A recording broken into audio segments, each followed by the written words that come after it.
tema de hoy le puse por título Yo sí puedo cambiar mi país. Yo sí puedo cambiar mi país, ¿no? Y comienzo contando la vida de Rosa Parks, una mujer morena, afroamericana, nacida en Alabama en el año 1913, defensora de los derechos civiles estadounidenses, y ella levantó su voz un día en el autobús donde ella iba. ¿Y qué pasó en ese autobús en el 1 de diciembre de 1955?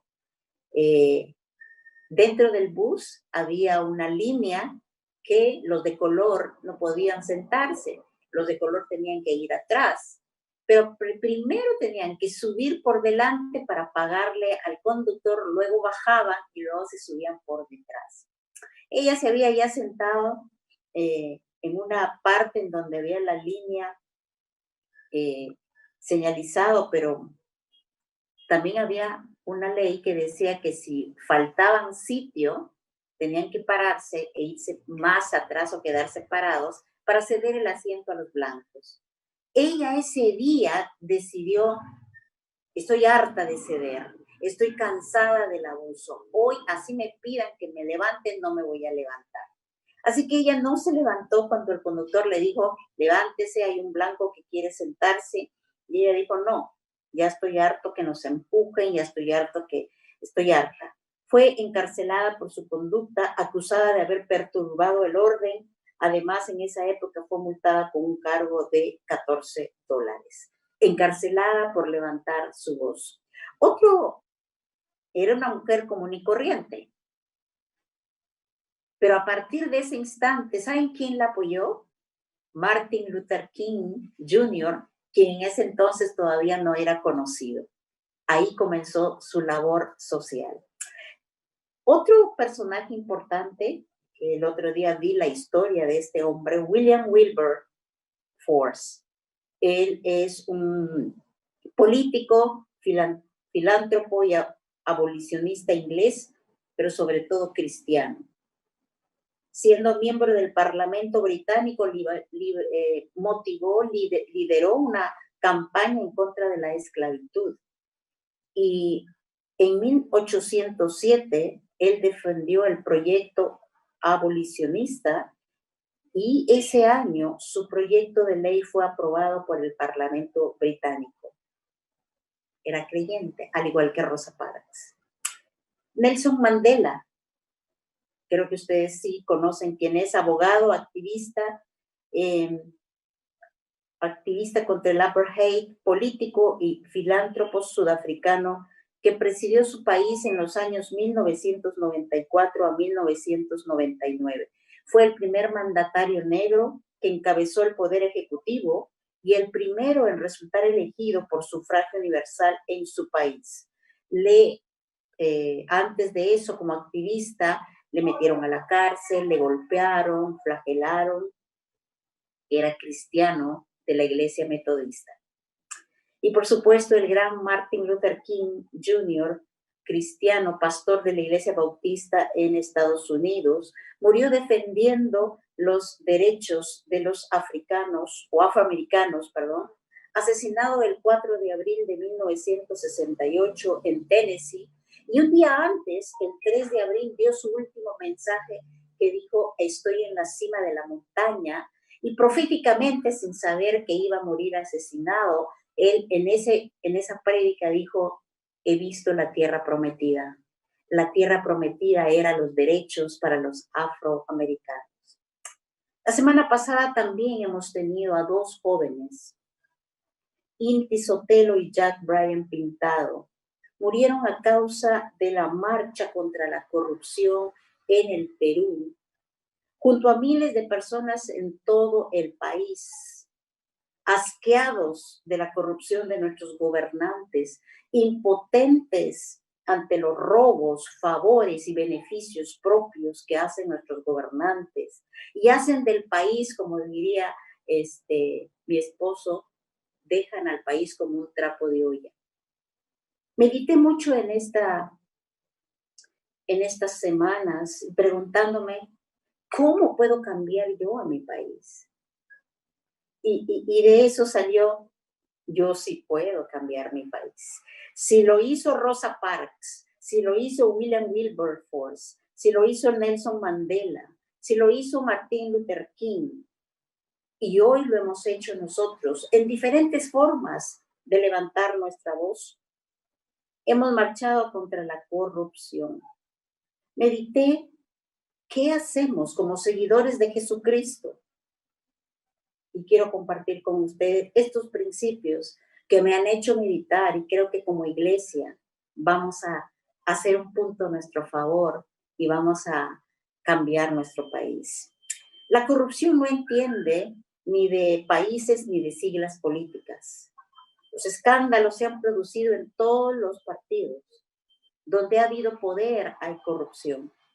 Y los últimos y graves escándalos han calado en nuestro corazón, en esta ciudadanía que está cansada de ver tanta corrupción. Y hemos dicho, basta. Tan en la actualidad, pero a la vez en la antigua, ¿no? Nos damos cuenta que la corrupción está en todo lado, en diferentes años y siglos. La Biblia recoge ejemplos de ellos y sobre todo la condena, ¿no? Estas prácticas extendidas a lo largo de la historia. Tanto en el Antiguo Testamento como en el Nuevo Testamento muestran cómo el justo, por favor, pon en las redes, yo sí soy justo. Si ya soy de Cristo, soy justo. Entonces, esta prédica es para ti. Dice, muestran cómo el justo debía luchar contra el soborno, el fraude y el robo de aquellos que recaudaban a los que trabajando debían pagar sus impuestos, así como en contra del racismo, abuso de poder, entre otras cosas. La corrupción para el cristianismo entraña un pecado grave, pues es una agresión contra el prójimo y también contra el bien común. Aunque de carácter más general, se nos ha enseñado que hay 10 mandamientos, pero no hay 10 mandamientos, ya sabemos que en la Biblia hay más de 10, pero resumiendo esto, 2 de estos mandamientos engloba este tipo de actuaciones. Concretamente dice, no codiciarás los bienes ajenos, y también hay otro que es así, de raíz dice, no robarás. Además de estos, la Biblia está repleta de alusiones muy explícitas contra la corrupción y que se asemeja a lo que está destruyendo el Perú y el mundo, y es lo que nos marca a nosotros como justos.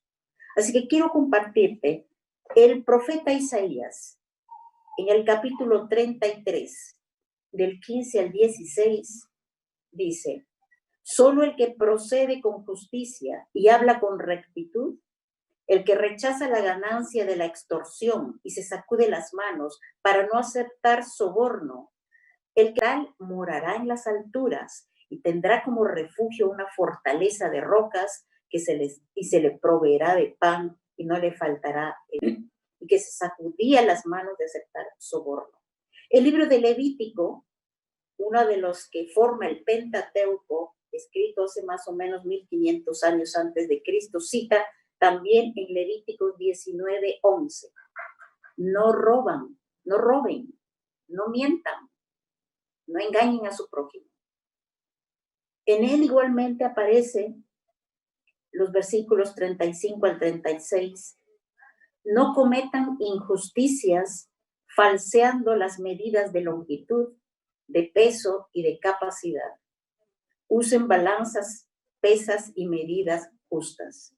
Los que tienen que vender el arroz, el azúcar, ¿no? El pollo, todo tiene que estar con pesas correctamente, ¿no? O los que venden productos tienen que estar de buena calidad, ¿no? Hace mucho tiempo, un miembro de nuestra iglesia nos comentó que vino un cliente y le dijo, ay, usted vende muy caro, ¿no? Ya no lo voy a comprar, me voy para otro lado. Y el miembro de nuestra iglesia le dijo, bueno, sí, yo sé que vendo más caro, pero yo vendo calidad, no vendo producto adulterado. Después de un mes, regresa otra vez este cliente y le dice, usted tenía razón. Durante este mes he sufrido mucho porque también mis clientes me han reclamado que he estado vendiendo producto adulterado. Me regreso a usted porque usted vende productos de calidad. Ese es el justo, que tiene las balanzas y las pesas y las medidas justas. Deuteronomio, otro libro grande del Antiguo Testamento, nos dice en el capítulo 16, versículo 19, no pervertirás la justicia ni actuarás con parcialidad. No aceptarás soborno, pues el soborno nubla los ojos del sabio y tuerce las palabras del justo. Recuerden, el soborno nos hace perder la visión hacia dónde estoy yendo. Me convierte en una persona indigna. E inclusive el soborno hace que mis palabras empiecen a expresar de diferente manera. Y bueno, Deuteronomio 27, 25, hay una palabra muy fuerte aquí. Dios mío, qué fuerte. Dice, maldito quien acepte soborno para quitar la vida a un inocente. ¡Wow! Iglesia. ¿Se dan cuenta que el soborno es horrible? No solamente el que recibe, sino también el que da. Tengamos cuidado. El libro de los Salmos nos dice el 101, versículo 7.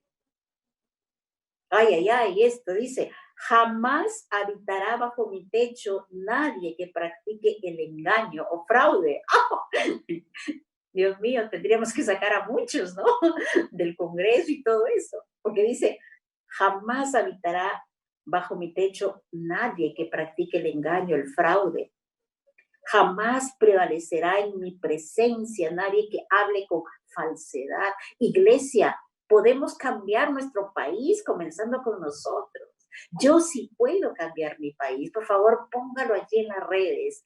Tú sí puedes cambiar el país. Yo puedo cambiar mi país comenzando conmigo mismo, porque en mi techo no debe haber gente que habite conmigo, ni yo mismo que practique el engaño, el fraude, ya sea un pequeño robo, me traigo el lapicero del trabajo, o de repente como cónyuge me quedo con el vuelto y comienzo a hacer cosas con las cosas que de repente son para otra cosa el presupuesto. O por ahí alguien hace un préstamo sin decirle al cónyuge, ya estoy haciendo algo. O miento, hablo falsedad. Comencemos por casa. Salmos 26, 10. No juntes mi alma con los pecadores, ni mi vida con los hombres sanguinarios que tienen en sus manos la infamia y su diestra repleta de soborno. Qué dura es la Biblia, pero a la vez qué cierta. ¿Y creíamos que la corrupción es de estos tiempos? No, señores. Desde hace 2000 años el Padre sabía en qué mundo íbamos a vivir y nos dejó la palabra para poder vivir sabiamente, para poder cambiar nuestros países, nuestras comunidades. No andemos con hombres sanguinarios, asesinos. El libro de Samuel nos cita, para tristeza de Samuel, del gran profeta, sus hijos eran terribles. Dice aquí en Samuel 8:3, pero ninguno de los dos, refiriéndose a sus hijos, ninguno de los dos siguió el ejemplo de su padre, sino que ambos se dejaron guiar por la avaricia, aceptando sobornos y pervirtiendo la justicia. ¡Wow! Ya desde el Antiguo Testamento, en esos tiempos ya había el soborno.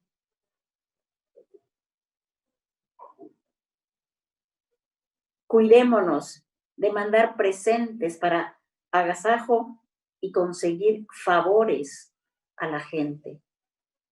No podemos estar pidiendo favores. Ni se está haciendo la cola. Dice, fueron a 19 del 2 al 10, nos narra la historia de cómo Zaqueo, el recaudador de impuestos, se entrega. Tiene una cena que se dio un fruto inmediato, ¿no? El Evangelio de Lucas nos cuenta que conmovido por la presencia de Jesucristo, él se quedaba con una parte, a pesar de que él era judío, estaba trabajando para los romanos. En esa época estaban oprimidos por el Imperio Romano. Y él como judío trabajaba y a sus mismos conciudadanos les robaba. Pero me encanta cuando el versículo 9, el Señor Jesucristo dice, después que Él dice, voy a devolver todo, voy a dar la mitad de mis bienes a los pobres y si a alguien he defraudado, hoy aquí es cuando hay una transformación aquí y quitemos toda la corrupción que hay en nuestra vida. En Lucas aparece Juan el Bautista, al que acudieron muchos a bautizarse, entre los que habían personas que no estaban cumpliendo sus normas. Generación de víboras. Ahora me doy cuenta que se refería pues a los corruptos, ¿no? En esa época. Y cada uno le va preguntando, ¿no? ¿Y nosotros qué tenemos que hacer, no? ¿Y nosotros qué vamos a hacer? Y iban preguntando cada uno, vinieron los religiosos y le dijeron, ¿y nosotros aquí vamos a hacer? ¿Cómo vamos a cambiar? No juzguen a los demás, decía. Y nosotros, ¿no? Y vienen los soldados, versículo 13, y los soldados también preguntan, ¿y nosotros qué debemos hacer? Y Juan el Bautista le dice, no extorsionen a nadie, ni hagan denuncias falsas, y confórmense con su paga. Que podríamos decir lo mismo hoy en día, ¿no? Que los militares, los soldados, los policías nos digan, ¿qué debo hacer? Y nosotros podamos decir, no extorsionen a nadie, no hagan denuncias falsas y confórmense con su paga. No pidan soborno. Igual esto va para cada civil, para nosotros también. Igualmente en Mateo se nos cuenta que los sumos sacerdotes, me sorprende, eran sacerdotes, eran religiosos, pero sobornaron a los guardias que custodiaban el sepulcro cuando Jesús resucitó para que ellos no dijeran la verdad. En Mateo 28, del 11 al 13, nos narra esta historia, pero en una parte dice, les dieron a los soldados una fuerte suma de dinero para que mientan. ¡Wow! Hasta religiosos caen en el soborno. Y San Pablo, en su carta a los romanos, habla de la importancia de no evadir impuestos. Me sorprende porque Pablo escribe a la iglesia que estaba en Roma. Y la iglesia estaba oprimida por el Imperio Romano. Sin embargo, les dice Pablo, no evadan impuestos. Paguen sus impuestos, ¿no? Insta a la comunidad, aunque estaban siendo gobernados, maltratados por los romanos. En Romanos 13:7 dice, paguen a cada uno lo que les corresponde. Si deben impuestos, paguen los impuestos, no lo evadan. Si deben contribuciones, paguen las contribuciones. Al que deban respeto, muéstranle respeto, y al que deban honor, ríndanle honor. Iglesia, también tenemos que pagar nuestros impuestos. No nos hagamos los locos, y bueno, yo no sé de cómo evaden impuestos, yo la verdad que no lo sé, pero acá mi gran amiga que está en el backstage y liderando, Ingrid, ella conoce todos los teques y maneques como contadora. Pero iglesia, no podemos evadir nuestros impuestos. Son parte de nuestra ciudadanía, son parte de nuestro cambio en el país. No, pastora, pero van y se lo agarran la plata que yo doy. No nos debe interesar qué hacen con nuestra plata. Nosotros damos el cambio. Y más o menos todos estos pasajes les he mostrado, iglesia, para que sepan que hay sustancia bíblica, desear. ¿Qué hacemos para cambiar mi país? Yo sí puedo cambiar mi país. Debo devolver celulares que encuentro en la calle o en el taxi o en el bus. no se lo guarde. No diga, qué bendición, me encontré un celular. Espere que le llamen y devuélvalo. Devuelva dinero si le dan vuelto de más. No es que es bendición, es que a la persona que le está dando el vuelto le van a descontar. Y usted ama al prójimo. No use estacionamientos que son para discapacitados. Usted no es discapacitado, vaya y póngase al último, aunque sea. Ya lo dije, haga su cola, espere su turno, no pida favores, hágase sus trámites correspondientes. Sean fieles, primero en casa, con sus cónyuges. No hagan tratos por lo bajo y su cónyuge no sepa nada. Sean honestos en sus empleos, no poniéndoles trampa, sino por tu capacidad de profesional, avanza y crece. No abuse del pobre. A veces hay gente que está vendiendo algo y uno todavía quiere que le hagan regateo y todo, y son cosas que usted puede pagar. No abuse del extranjero, dice la Biblia. No porque ese extranjero le tengo que pagar un sueldo por lo bajo, abusar de su trabajo. No boto la basura al piso, ya lo dijeron en el backstage. No escupo en el piso, por favor, no escupan en el piso. Oh, es horrible. Y todavía tosen y botan. Señor, no. Yo le dije en el backstage, no dejen los popós de los perritos en el parque, ni por donde va caminando mi perrito, si le saco a pasear, lleve su bolsita. Cumpla las señales de tránsito, sí, chévere, pero ¿qué pasa si ya pasaste la luz roja y viene el policía? Asume tu papeleta. Ay, pastora, pero es 1,000 soles, asúmelo y no sobornes. Te aseguro que si no sobornas, muchas veces la policía te deja ir. Vuelvo a Zaqueo, la primera persona que tiene que ir contra la corrupción y cambiar nuestro país es usted y yo mismo. Como Zaqueo necesitamos a Cristo en nuestra vida, porque en nuestras fuerzas no lo vamos a hacer. Porque cuando queremos salir a las calles en nuestras fuerzas, es lo que ocurre muchas veces, tragedias. Es con Jesucristo en nuestro corazón que podemos levantar nuestra voz contra la corrupción, de protesta, pero cambiando yo, cediendo el asiento. ¿Cuántas veces yo he estado en un micro? ¿Cuántas veces un vecino que conoces ni te ha saludado? Usted saluda. ¿Cuántas veces hemos tenido que asumir nosotros los cambios? Pero solo con Jesucristo puedo vencer mi propia corrupción. Y es que Jesucristo debe estar en mi vida hoy. Gracias por ver nuestro video. Si quieres saber más, visite el link que dice El Siguiente Paso. Todos los domingos a las 11 de la mañana tenemos transmisión en vivo y puedes seguirnos por Instagram y Facebook. Nuestro podcast también puedes escucharlo en Spotify. Si tienes alguna duda o consulta, por favor escríbanos por mensaje directo. Todos los links están en la descripción. Bendiciones.